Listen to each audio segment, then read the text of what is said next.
దాంట్లో నిర్ణయాల ప్రకారం అన్నిటికంటే ముఖ్యమైనది 99 రూపాయలకి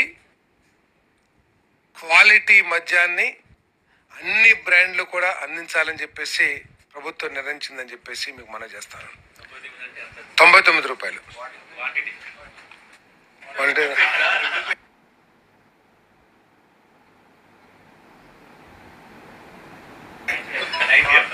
90 ml.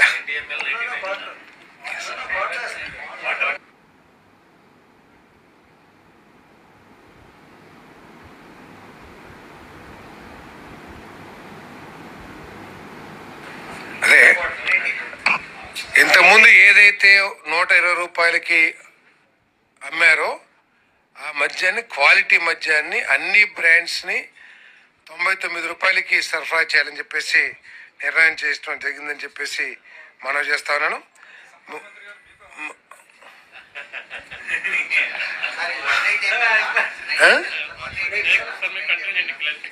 క్లారిఫికేషన్ ఇస్తాను మీకు. తర్వాత ఇంకొక ముఖ్యమైన నిర్ణయం ఏంటంటే గీత కులాలకి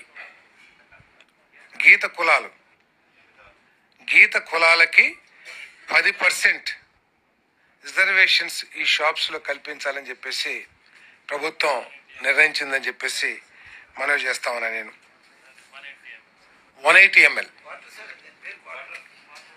తెలీదు,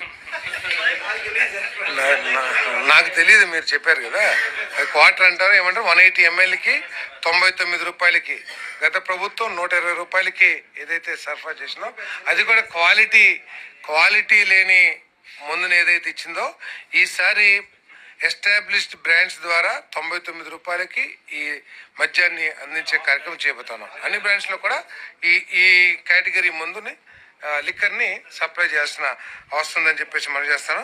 మీ అందరూ తెలిసిందే మిగతా అన్ని కూడా అప్లికేషన్ ఫీజు 2 లక్షలు. తర్వాత షాప్స్ ఇచ్చే విధానం ఏమో డ్రాయల్స్ ద్వారా టెన్యూర్, ఇది 2 సంవత్సరాలకి షాప్ 2 years టెన్యూర్తో షాప్స్ ఇవ్వబడతాయి. మరి టైమింగ్స్ను కూడా 10 PM to 10 PM నిర్ణయించడం జరిగింది.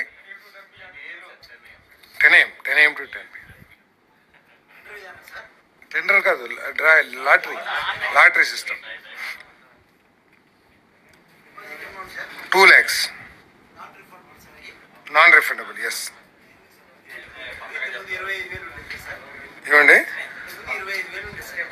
ఏమండి మీరు ప్రజల దగ్గర నుంచి రక్తం పిండినట్టు పిండుతుంటే మీరేం మాట్లాడేది, కానీ వ్యాపారస్తుల దగ్గర కొంత ఎక్కువ అమౌంట్ తీసుకుంటే బాధపడాల్సిన అవసరం ఉందని చెప్పేసి నేను భావిస్తాను. నేను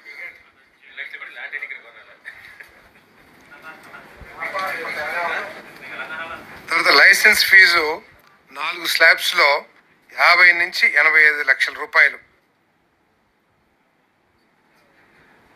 తర్వాత ప్రాఫిట్ ఏమో 20% మార్జిన్ తో పాలసీ నిర్ణయించబడింది.